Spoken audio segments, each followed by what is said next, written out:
После окончания института угораздило меня влюбиться, да так, что не жить, не дышать без нее не мог, и она меня тоже полюбила. Да вот только загвоздка была в том, что любимая моя была замужем, и не просто замужем, а за чиновником очень крупного масштаба, а он к тому же еще человеком был злобным и мстительным, и решили мы с любимой моей сбежать из города куда-нибудь подальше. В чем были, как говорится, в том и уехали, куда глаза глядят, и привела нас дорога в эти самые глухие, таежные места, и устроился я работать на место пропавшего в тайге егеря. Загадочное, кстати, дело было, до сих пор неизвестно, что с ним случилось. Поселились мы в домике того самого бывшего егеря, в тайге, в нескольких километрах от деревни. Переезд в такую глухомань был для нас осознанным шагом. Искали мы с любимой уединение. Стали обживаться и наслаждаться жизнью друг с другом. Постепенно с местными жителями отношения наладились, перестали нас считать чужаками.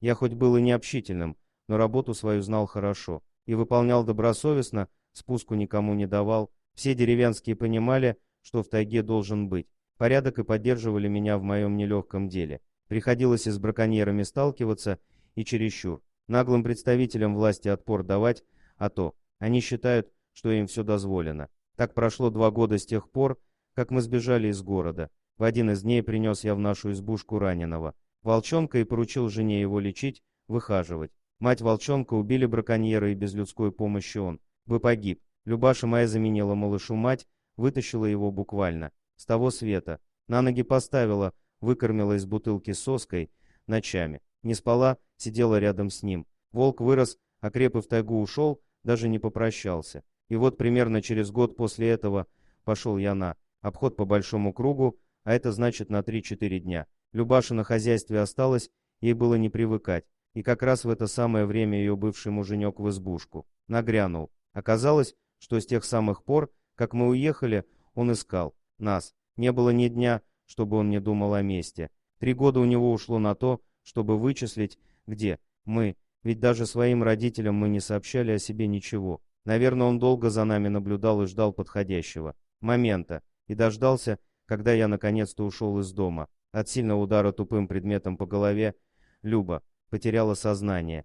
Когда очнулась, был уже вечер. Лежала она в тайге, а в каком месте, понять не могла. Скорее всего, где-то далеко от нашей избушки. Руки и ноги были сильно связаны за спиной, рот заткнут какой-то тряпкой, да так, что ни крикнуть, ни пошевелиться не было никакой возможности. В таком состоянии человек вряд ли долго протянет. Еще и дикие животные быстро сделают свое дело, и концов никаких не найдешь. На то, видимо, у подонка и был расчет. Так что это была верная смерть. Руки и ноги затекли, тело стало деревянным. Вдруг сквозь остатки сознания Люба почувствовала горячее дыхание.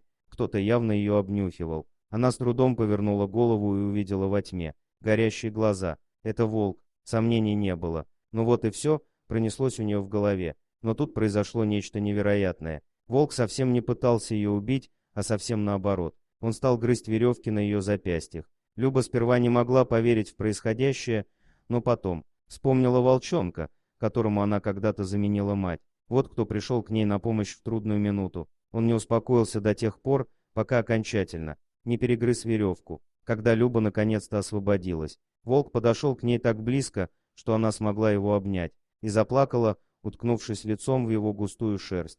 Убедившись, что с ней все в порядке, волк опять скрылся в тайге, но теперь уже навсегда. Когда рассвело, Любаша смогла добраться до избушки, а потом и до деревни. Там она все рассказала участковому, завели уголовное дело, но его пришлось быстро закрыть, потому что вскоре охотники нашли растерзанное тело злодея в тайге. Заключение следствия было таким: мужчину загрыз волк. После смерти негодяя Люба официально стала вдовой, и мы наконец-то смогли с ней оформить наши отношения. Вот только возвращаться в город к людям больше не захотели. Купили дом в деревне, я продолжал работать в тайге, а Люба родила мне 3 сыновей. Дорогие друзья, если вам понравилось видео, поставьте лайк, а также подписывайтесь на канал, где найдете еще много интересного.